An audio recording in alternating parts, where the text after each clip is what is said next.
നബി സല്ലല്ലാഹു അലൈഹി വസല്ലം ഫിത്ർ സക്കാത്ത് അരി കൊടുത്തു എന്ന് ലോകത്താർക്കെങ്കിലും തെളിയിക്കാൻ കഴിയോ?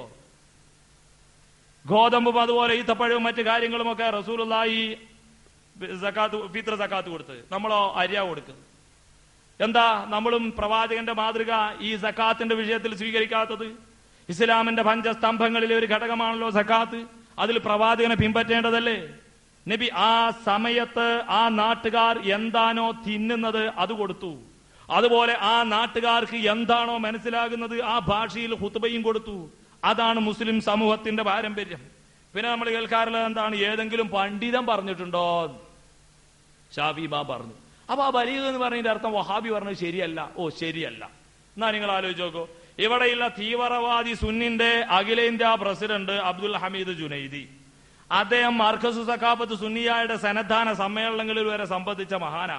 ആ അബ്ദുൽ ഹമീദ് ജുനൈദി ബാംഗ്ലൂരിലെ സേട്ടു മസ്ജിദിലെ ഖതീബ. അദ്ദേഹം വെള്ളിയാഴ്ച ഇന്നും അദ്ദേഹം ഖുത്ബ പറയുന്നത് ഉറുദുവില. അദ്ദേഹം അഖിലേന്ത്യാ സുന്നി ജമിയത്തുൽ ഉലമയുടെ പ്രസിഡന്റും കാന്തപുരം സെക്രട്ടറിയാ. ഇപ്പൊ അദ്ദേഹം പ്രസിഡന്റ് സ്ഥാനത്ത് മാറിയിട്ടുണ്ട് എന്ന് കേട്ടു. ഏതായിരുന്നാലും ഇക്കഴിഞ്ഞ കാലം വരെയൊക്കെ അദ്ദേഹം ഖുത്ബ പരിഭാഷപ്പെടുത്തിയിട്ട് അദ്ദേഹം പോന്നിട്ടുള്ളത്. അപ്പൊ ഒരു പണ്ഡിതനാണ് അബ്ദുൽ ഹമീദ് ജുനൈദി. അദ്ദേഹത്തോട് ചോദിച്ചാൽ എങ്ങനെ നിങ്ങൾ ഖുത്ബ പരിഭാഷപ്പെടുത്തിയത്? അത് പറഞ്ഞു കൊടുക്കും. മുജാഹിദുകളെ കാണാൻ പണ്ഡിതന്മാര് അപ്പുറത്താകുമ്പോ അവരോട് ചോദിച്ചാൽ മതി.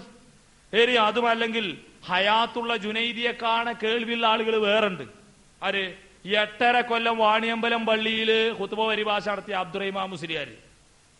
അതുപോലെ തന്നെ കാസർഗോഡ് ആലിയായിൽ നിൽക്കുന്ന കാലത്ത് ഖുത്ബ പരിഭാഷ അംഗീകരിച്ചിരുന്ന ഇ കെ അബൂബക്കർ മുസ്ലിയാർ. ഇവരൊക്കെ അബ്ദുൽ ഹമീദ് ജുനൈദിയെ കാണാൻ കേൾക്കുന്ന ആളുകളാണ്. കാരണം മരിച്ചാൽ ജീവനുള്ളവരെ കാണാൻ ശക്തിയാണ് എന്നാ.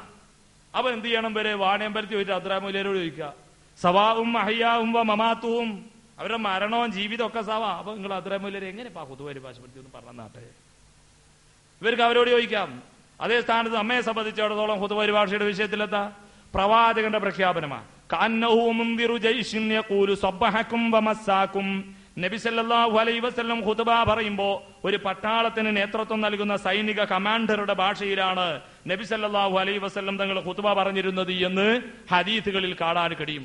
അതുകൊണ്ട് തന്നെ സമൂഹത്തിന് ഇസ്ലാമിന്റെ കാര്യങ്ങൾ കൃത്യമായി പഠിപ്പിച്ചു കൊടുക്കുകയായിരുന്നു അള്ളാന്റെ ഹബീബായ പ്രവാചകൻ ചെയ്തത്. അതുപോലെ സഹോദരന്മാരെ നിങ്ങൾ ആലോചിച്ച് നോക്കുക.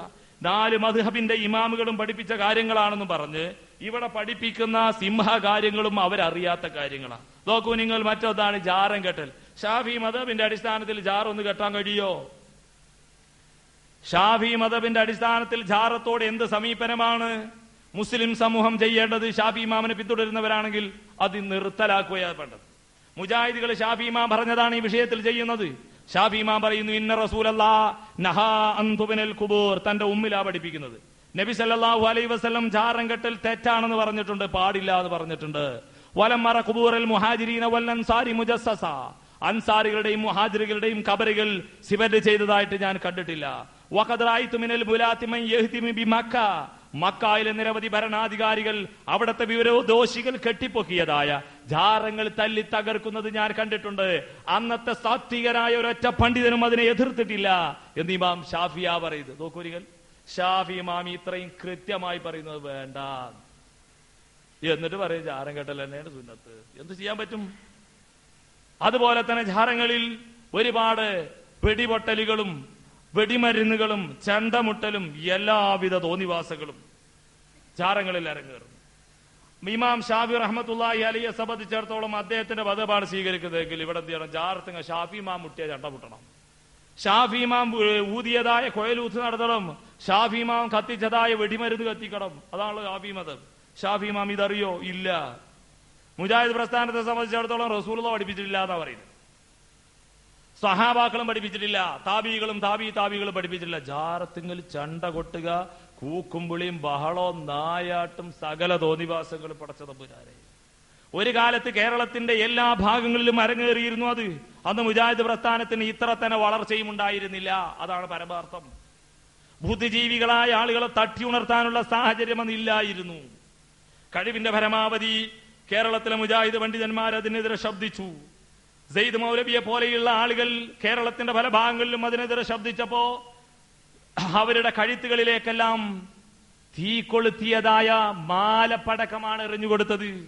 ഭീകരമായി ആക്രമിക്കപ്പെട്ടു.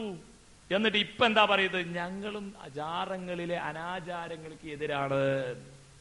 ഞങ്ങളും ചണ്ടമുട്ടാരൊന്നും ഞങ്ങളാരും സപ്പോർട്ട് ചെയ്യുന്നില്ല, അവിടുത്തെ അനാചാരമൊന്നും വേണ്ട എന്നാ ഒരു കാലത്ത് കേരളത്തിൽ പ്രസംഗിച്ചത് ഉന്നതരായ പണ്ഡിതന്മാർ പറഞ്ഞത് എന്താണെന്നറിയോ? ആരാടാ ജാറത്തിങ്കിൽ ചന്ദനക്കുടം ഹറാമാണെന്ന് പത്ത് കൊടുക്കുന്നത്? ആന നെറ്റിപ്പട്ടം കെട്ടി റോട്ടിൽ കൂടി നടന്നു പോലെ ഹറാമാണെന്ന് ഏത് കിതാബിലാടാ ഉള്ളത്? ചണ്ട മുട്ടുമ്പോ കോല് തോലുമത്തല്ലേ, കോല് തോലുമത്തല്ലേ ഹറാമാണെന്ന് ഏത് കിതാബിലാ ഉള്ളത്? ഇതായിരുന്നു ഇവിടെ ചോദിച്ചിരുന്നത് ഉന്നതന്മാരായ പണ്ഡിതന്മാർ. അങ്ങനെ കാലം അങ്ങോട്ട് കഴിഞ്ഞുപോയി. മുജാഹിദ് പ്രസ്ഥാനം ഇസ്ലാമിന്റെ പ്രമാണങ്ങളുടെ പിൻബലത്തോടെ കൃത്യമായി പറഞ്ഞു. അള്ളാന്റെ റസൂല് ഖബർ സന്ദർശിക്കാൻ വേണ്ടി പറഞ്ഞത് ഫഇന്നലകും ഫീഹാ ലഇബ്റ, നിങ്ങൾക്ക് പാരത്രിക ലോകത്തെ കുറിച്ച് ചിന്തിക്കാൻ വകണ്ട്. അതുകൊണ്ട് നിങ്ങൾ ഖബർ സിയാറത്ത് നടത്തുന്നത് നിങ്ങളുടെ മരണത്തെ കുറിച്ച്, ഹശ്റിന്റെ മൈതാനിയെ കുറിച്ച്, അതുപോലെ ഹിസാബിനെ കുറിച്ച്, ഖബറിന്റെ ഭീകരതയെ കുറിച്ച് എല്ലാം നിങ്ങൾക്ക് ചിന്തിക്കാനുള്ള വകയുണ്ട് ഖബർ സിയാറത്തിൽ. അതാണ് നമ്മൾ ചെയ്യേണ്ടത് എന്ന് പ്രമാണങ്ങളുടെ പിൻബലത്തോടെ മുജാഹിദ് മൗലവിമാര് പറഞ്ഞപ്പോ എന്നാ ഞങ്ങളൊരു കാര്യം ഞങ്ങൾ നിർത്തിയിട്ടുണ്ട്. എന്നിട്ടോ ഇപ്പോഴും നടക്കുകയാ പല ഭാഗത്തും. ഇവിടെ നമ്മുടെ മേലാറ്റൂര് ഒരു 2-3 മാസം മുമ്പ് ഞാൻ ആ ജംഗ്ഷനിൽ നിൽക്കും. ഒരു മഗ്‌രിബിന്റെ സമയത്ത് ഒരു ഭാനിന്റെ മുകളിൽ ഒരു ചെറിയൊരു ചക്കൻ തല കീക്കാൻ തൂക്കാക്കി കാല് മേപ്പെട്ടാക്കി നിന്ന് ബും ബും നിറഞ്ഞ് മുട്ടിക്കൊണ്ടിരിക്കുക. നിറച്ച ആളുകളും വട്ടം കൂടിയിട്ടുണ്ട്. അപ്പൊ ആ പതുക്കൊത്ത് കയറി എത്തി നോക്കി. അപ്പൊ നോക്കുമ്പോ എന്റെ ധാരണ വല്ല രാഷ്ട്രീയക്കാരുമാണെന്നാ. അപ്പൊ നോക്കുമ്പോ ഒരു വെള്ള ശീലയിൽ ലാ ഇലാഹ ഇല്ലല്ലാഹ് മുഹമ്മദ് റസൂലുള്ളാഹ് എന്ന് എഴുതി വെച്ചിട്ടുണ്ട്. അപ്പൊ സുർക്കടെ പിടുത്തം കിട്ടി. ഇതെന്താ സംഭവം എന്ന് നോക്കുമ്പോ എന്താ പറഞ്ഞത്? ഇത് ഞങ്ങൾ അമ്പംകുന്നത്തേക്ക് വീരാനൗലിയാപ്പാപ്പാന്റെ അടുത്തേക്ക് പോവുക. മൂപ്പർക്ക് വലിയ ഇഷ്ടമുള്ള കാര്യമാണ് ഈ തട്ടും മുട്ടുമൊക്കെ. ഇത് അള്ളാന്റെ റസൂലിന് ഇഷ്ടമുള്ള കാര്യമാണോ എന്ന് നമുക്ക് ചോദിക്കാൻ പറ്റൂല. ചോദിച്ചാ പിന്നെ ചെണ്ടമയല്ല മുട്ടുക.